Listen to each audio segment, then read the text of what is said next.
All right, good morning. This is Paul, and I'm excited to share some new additions to the collection. Now, a friend of mine sent these out, and there's one in particular that I'm most excited to share with you. Let's see if you can figure out which one it is. Now, right off the bat, this is a very interesting variety. I don't grow this yet, and that's a Hawaiian purple. Okay, so it does look very unique, and from what I hear, it's a very vigorous grower. There's also a Hawaiian pink and a Hawaiian red. But wow, this is a beautiful cutting. Hawaiian purple. All right, next is Godzilla.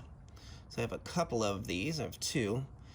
And I heard this thing is a lot like Makisupa. And I even saw that somebody called it Japanese purple. So, it is a gnarly looking plant, and I've even found pictures of the fruit online, which look gnarly too. So it's kind of like Makisupa on steroids. That's what I would say. It wants to grow anywhere but up as well. That's what my buddy said. So Godzilla. What else do we have? This one is another interesting cutting.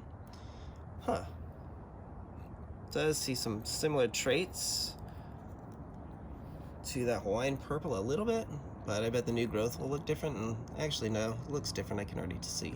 But this is Bloody Mary. And this is Bloody Mary. It's got some new growth, beautiful. And Bloody Mary is, I think, from Pine Island, if I remember right.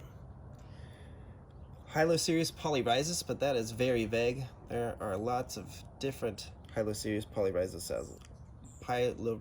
you know what I mean. Hylocereus polyrhizis varieties. That's what I'm trying to say.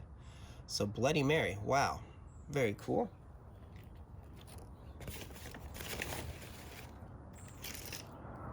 And this one is very exciting.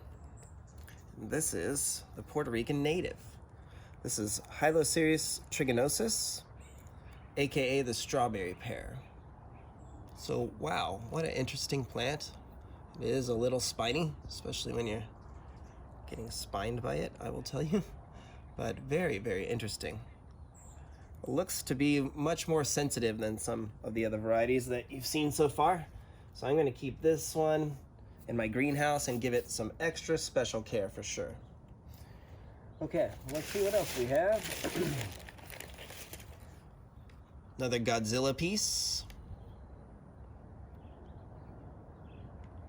What a beautiful plant. I'm excited to grow this. I really like how it looks. And there's actually two pieces on there, but one got broken in shipping. Well, it was really loose, and then I broke it just now, actually, so bummer. But hey, we have 3 cuttings of Godzilla now. And last but not least, this is baby Serado. Now, baby Serado is a Brazilian native. It Brixes in above 20. It's really sweet from what people say, and it's not the prettiest white flesh fruit, I'll tell you that. But I'm more about the flavor and just honestly the genetics. I want to see what this tastes like and grows like out here. This kind of reminds me of Frankie's Red in a way, so it looks like it's going to be really sensitive as well. So this is going to be a harder variety to grow out in Southern California, but I think I can do it. I'll at least give it the best shot I can. Now, in addition, this is what we find in San Diego. There's just so much dragon fruit out there, and this was a cutting that a family member gave me because their friend has a plant, and they said, hey, give him a cutting. So another unidentified dragon fruit variety to add to the mix, but that's part of the excitement here. Hopefully we'll figure them all out one day. Give us a like and a subscribe. Have yourself a wonderful day. And hopefully you'll be able to get some cuttings similar to these in the future. Which one do you think is your favorite?